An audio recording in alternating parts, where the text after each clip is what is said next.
Jika Anda membuka tabut perjanjian, apa yang akan Anda temukan? Tergantung pada siapa yang Anda tanya. Ada 3 benda suci, 1 benda keempat yang misterius, atau sesuatu yang memang tidak pernah dimaksudkan untuk ditemukan. Di episode kali ini, The Infographic Show membahas isi tabut perjanjian, relik suci bangsa Israel kuno. Ini tidak terkait dengan Nuh, kadang disebut tabut kesaksian atau tabut Allah. Tabut ini disebutkan di Alkitab, yaitu di Kitab Keluaran, Raja-Raja Pertama, dan Bilangan. Tabut ini umumnya digambarkan sebagai kotak kayu akasia berlapis emas dengan tutup berornamen indah. Disebut kiporet atau kursi rahmat. Benda ini dihiasi 1 kerub di tiap sisi dengan sayap yang saling mengulurkan. Tempat ini disebut kursi karena diyakini sebagai tempat Tuhan berbicara dengan Musa. Dalam Perjanjian Lama, Musa membuat tabut ini setahun setelah memimpin umatnya keluar dari Mesir. Ukurannya sekitar 4x2x2 kaki dan harus dibawa dengan tongkat kayu berlapis emas. Katanya menyentuh langsung bisa mematikan, jadi tidak ada tekanan. Tabut dibawa saat bangsa Israel menuju tanah terjanji, dan selama perjalanan Tuhan berbicara kepada Musa dari kursinya di Kiporet. Beberapa catatan menyebut tabut ditutupi kain agar tak terlihat langsung. Sejarawan mencatat tabut perjanjian mirip dengan perahu matahari, kapal mitologi Mesir yang membawa dewa matahari Ra melintasi langit. Dan ini bukanlah terakhir kalinya Anda akan melihat kisah-kisah liar dan mitologi saling bertabrakan dalam pencarian benda suci yang benar-benar dianggap paling kudus di dunia kuno ini. Kitab Keluaran di Alkitab Ibrani dan Perjanjian Lama Kristen memuat kisah paling terkenal tentang isi tabut. Menurut teks ini, tabut adalah tempat menyimpan loh-loh hukum yang diukir dengan 10 perintah Allah. Namun kemudian, tabut itu juga digambarkan berisi sebuah kendi manna dan artefak lain yang disebut tongkat Harun.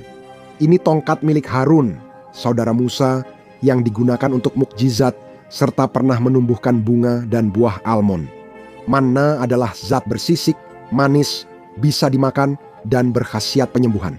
Tuhan memberikannya pada bangsa Israel agar mereka hidup di padang gurun.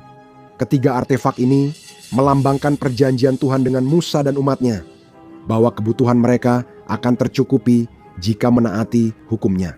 Dalam tradisi Yahudi, terdapat kisah berbeda tentang nasib tabut perjanjian. Salah satunya di Alkitab Ibrani, tabut direbut bangsa Filistin setelah perang dengan Israel. Perlu diperjelas, bangsa Filistin yang dimaksud adalah orang kuno di pesisir selatan Kanaan, bukan yang tak menghargai film bersubtitel. Setelah tabut perjanjian direbut, tanah Filistin dikutuk. Setiap kota yang didatangi tabut diserang tikus dan penyakit mematikan yang menyebabkan bisul serta tumor mengerikan. Setiap kali tabut disimpan di kuil dewa Filistin, patung-patung di sana akan terjungkal dan hancur. Orang Filistin menaruh 5 tumor emas dan 5 tikus emas di tabut sebagai persembahan simbolis, lalu mengirimkannya kembali ke Israel untuk mematahkan kutukan itu. Sekarang, selain artefak ajaib, tabut itu juga berisi harta karun dan tentu saja kutukan. Jadi kecuali kamu sudah mendapatkan vaksinasi wabah pes, sebaiknya jangan sentuh itu. Dalam kondisi apapun, kamu tak boleh memindahkannya ke kota lain, kecuali berniat menggunakannya sebagai senjata suci pemusnah massal. Kisah berikutnya berbeda. Kisah ini membahas isi tabut dan klaim bahwa tabut dapat menghancurkan pasukan. Orang lembah di Zimbabwe meyakini nenek moyang mereka memiliki artefak kuat bernama Ngoma Lungundu atau suara Tuhan yang dibawa dari Sena ribuan tahun lalu. Mereka juga menyebut benda ini sebagai senjata kuat yang mampu menghancurkan musuh dengan ledakan energi dahsyat. Semua kekuatan itu sulit dikendalikan dalam wadah kecil, sehingga Ngoma Lungundu akhirnya menghancurkan dirinya sendiri setelah dibawa ke tanah lembah. Dengan inti aslinya, para pendeta membuat replika hampir persis dan membawanya ke pegunungan Dumgai untuk dikuburkan. Meski tak ada bukti benda aslinya, replika itu ditemukan di gua Pegunungan Dunge oleh misionaris Jerman pada 1940-an. Dan sekarang benda itu dipamerkan di Museum Ilmu Pengetahuan Manusia di Harare. Pada 2008, Profesor Studi Yahudi Tudor Parfit menyatakan dalam bukunya The Ark of the Covenant, bahwa Sena adalah kota nyata di Yaman. Tes DNA beberapa pria lembah menunjukkan sedikit keturunan Timur Tengah. Apakah mereka benar-benar pernah memiliki tabut? Belum bisa disimpulkan, namun nenek moyang mereka mungkin pernah bertemu keturunan Israel dan membawa kisah tabut itu. Namun, kita tahu apa yang diam-diam kamu pertanyakan. Kisah Alkitab dan catatan sejarah memang menarik, tapi bisakah kita memaksakan keberadaan alien di dalamnya? Tentu saja bisa, sebab tiap kali ada celah dalam pengetahuan sejarah kuno, pasti ada kelompok yang berteriak, alien yang melakukannya. Tabut perjanjian juga demikian. Ingat, bagaimana kami katakan sebelumnya bahwa di setiap kota tempat orang Filistin mencoba menyimpan tabut itu, ada kawanan tikus dan orang-orang terkena penyakit yang membuat tubuh mereka dipenuhi bisul. Sekilas, mungkin terdengar seolah-olah Tuhan mengirimkan tikus-tikus itu dan tikus-tikus tersebut membawa sesuatu. Wabah pes, sebuah penyakit yang dikenal sepanjang zaman kuno dan terkenal karena menyebabkan para korbannya mengalami bisul yang menyakitkan. Tapi jika kamu benar-benar seorang jenius yang bermain catur 4D, bermata ketiga terbuka, dan berotak galaksi, kamu mungkin menyadari bahwa tikus-tikus dan bisul-bisul itu sama sekali tidak berhubungan.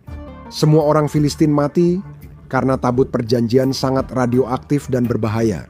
Itu juga alasan mengapa orang-orang tidak bisa menyentuhnya secara langsung dan alasan mengapa tabut itu harus ditutupi, serta mungkin juga alasan mengapa tabut itu meledak saat sampai di Zimbabwe. Bagaimana kita tahu tabut sebenarnya senjata energi nuklir kuno karena tabut dibuat mengikuti petunjuk khusus Tuhan kepada Musa? Atau jika mau, alien mengirim instruksi langsung ke pikirannya?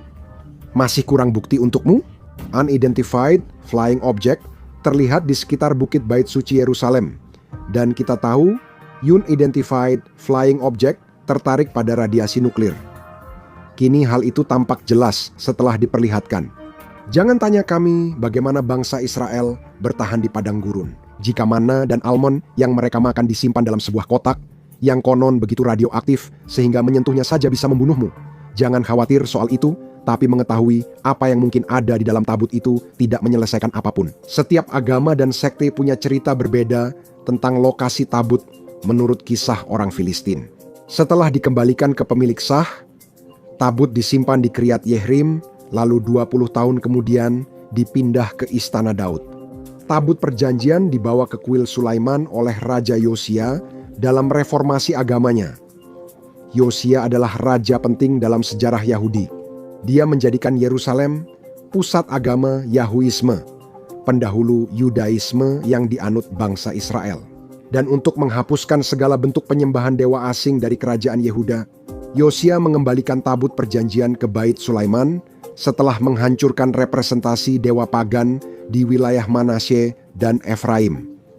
Setelah itu, tidak ada yang tahu apa yang terjadi.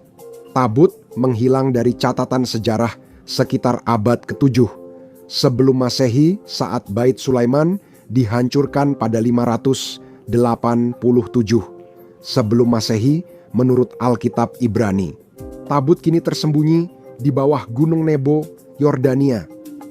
Namun pada abad kedua, Rabi Eliasar ben Yosei mengklaim tahta belas kasihan ada di Roma. Dia mengenalinya dari noda darah imam besar Yahudi yang telah menguduskannya. Setelah jejak sejarahnya berakhir, teorinya makin ambisius. Berbagai sekte kekristenan mengklaim itu ada di negara mereka demi gengsi.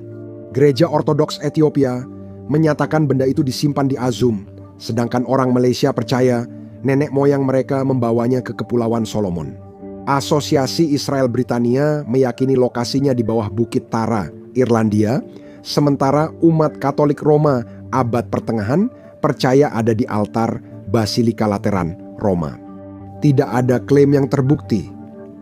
Basilika Lateran dijarah 2 kali pada abad ke-5 memberi peluang tabut itu hilang. Asosiasi Israel Britania mencoba menggali Bukit Tara di Irlandia untuk mencari tabut antara 1899 sampai 1902. Mereka mengira itu makam putri Mesir yang menikah dengan Raja Irlandia dan membawa tabut itu dari Mesir. Saat mencoba menggali bukit bersejarah raja-raja kuno Irlandia, mereka diusir dari kota oleh nasionalis Irlandia. Pada tahun 2000-an, pemindaian radar non-invasif dilakukan di gunung itu. Hasilnya secara pasti menunjukkan bahwa tidak ada bukti bahwa tabut itu dikuburkan di sana. Itu hanyalah alasan klasik Inggris untuk merusak situs warisan Irlandia, kisah setua mahkota Inggris. Dokumen CIA yang dideklasifikasi menunjukkan CIA pernah mencari tabut pada masa mereka percaya kekuatan psikis itu nyata. Tahun 1988, seorang pengamat jarak jauh ditugaskan melacak beberapa benda, termasuk tabut itu. Mereka mengklaim tabut ada di bawah tanah, dijaga entitas, dan hanya bisa dibuka saat waktunya tiba. Namun, pengamat tidak menjelaskan lokasinya secara rinci. Mereka menggambarkan mendengar orang-orang berbicara dalam bahasa Arab dan kemudian melihat sebuah masjid yang berarti lokasinya bisa berada di kota mana saja dengan populasi muslim yang besar. Jadi pencarian pun terus berlanjut. Banyak orang Kristen percaya tabut terkubur di bawah gereja Makam Kudus di Yerusalem, namun keyakinan bahwa tabut ada di Aksum, Ethiopia juga populer. Cerita ini pertama kali muncul di Kibra-Negast, kisah epik Ethiopia yang dipercaya ditulis untuk melegitimasi dinasti Salomo yang memerintah Ethiopia pada 1300-an. Pada 1992 buku kontroversial The Sign and the Seal karya Graham Hancock terbit merinci kisah tabut versi Ethiopia. Bepergian menyusuri sungai Nil dan berakhir di Aksum.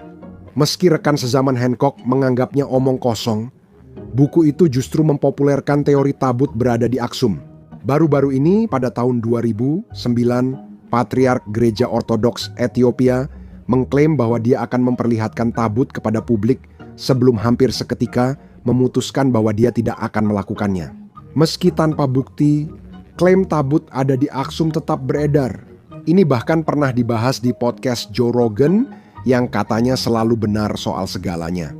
Kita mungkin tak pernah tahu apakah tabut perjanjian benar-benar ada atau sekadar mitos. Terkait dengan Musa dan peristiwa keluarnya bangsa Israel dari Mesir, bahkan keberadaan Musa sendiri masih menjadi perdebatan sengit di kalangan teolog maupun ilmuwan sekuler.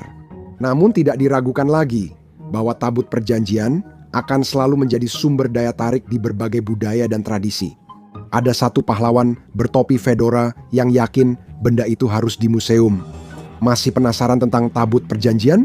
Lihat kisah-kisah paling aneh dalam Alkitab atau tonton ini sebagai gantinya.